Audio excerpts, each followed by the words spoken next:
at the lab, my second favorite physicist, Richard Feynman, slumped onto the couch next to his friend and said, "You won't believe what happened to me today.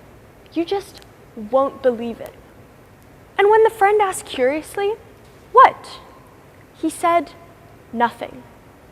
Absolutely nothing." Feynman used to go up to people and say this all the time. Why?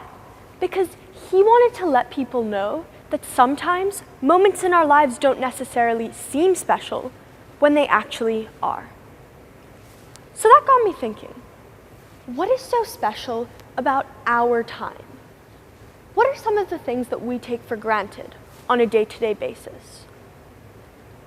Let me take you on a journey through space and time, through my hypothetical time machine, and flashback to about 100 years ago.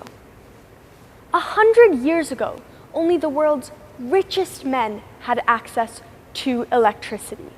And now, slums have cable television. Flashback over 2,000 years ago in ancient Greece, and we get Aristotle, the world's most famous philosopher. Everyone sitting in this room right now knows more about the universe than Aristotle, the greatest philosopher of all time. But we should consider the fact that what we call the ages in the history of the Earth is minor, almost insignificant, from a cosmic perspective. We should stop referring to the ages of the Earth and start contemplating the ages of the universe. Now, a common misconception is that the universe has lasted or will last till infinity. But this isn't necessarily true, according to current scientific theories. In fact, there are 5 main stages of the universe in total: the primordial, the stelliferous, the degenerate, the black hole, and the dark era. So let's hop back into our time machine and visit the primordial era. Bam! Space, time, and matter are generated from a singularity, releasing cosmic microwave background radiation, the oldest light source in the history of the universe. The primordial era is the first chapter in an almost infinitely long story. Right now, we live in the stelliferous era, where all matter is arranged in galaxies and stars. But evidence suggests that our universe's rate of expansion is accelerating due to dark energy, a mysterious driving force that we don't know much about. 5 billion years from now, Andromeda Galaxy will crash into our own Milky Way galaxy. 100 billion years from now, all the local galaxies will have merged into one. 2 trillion years from now, all of our local galaxies, apart from our own, will have moved beyond the cosmic horizon, invisible and undetectable from our frame of reference. And finally, in about 200 trillion years from now, star formation will have ceased, and the longest-lived red dwarfs will have slowly faded away. All the stars in the universe will have stopped shining, but the universe will still exist.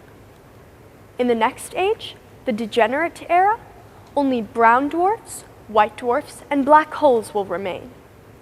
Dwarfs are formed when a star of small weight exhausts its central fuel, and black holes are formed when a star of huge weight collapses in on itself.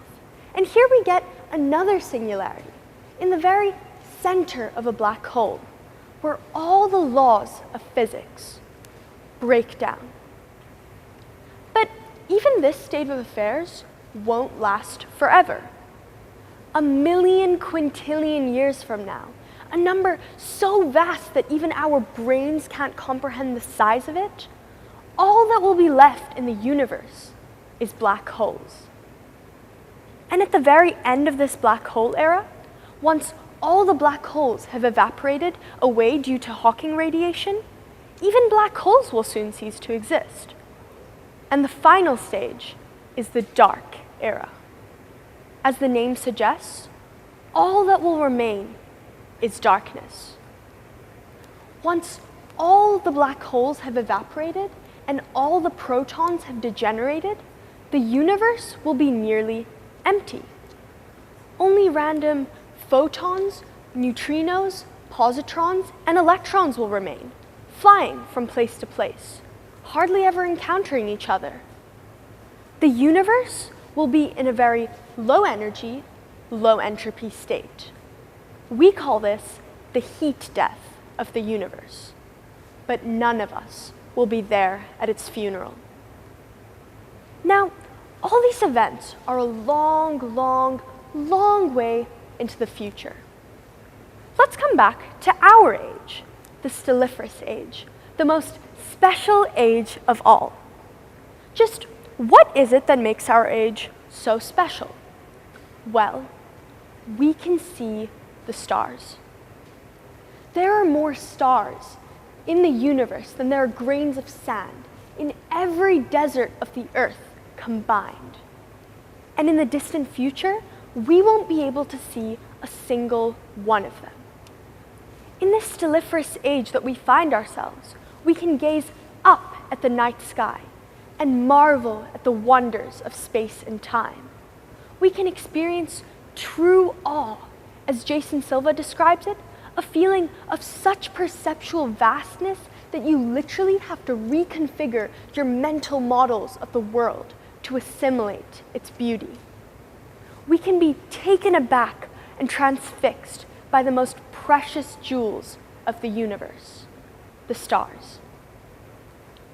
My favorite physicist, Stephen Hawking, once said, to look up at the stars and not down at your feet. Try to make sense of what you see and wonder about what makes the universe exist. Be curious. So let's be curious.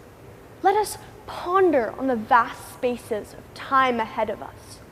Let us contemplate the fate of our species, and let us wonder where we are headed. And the next time you think nothing special has happened to you today, look up at the stars and not down at your feet.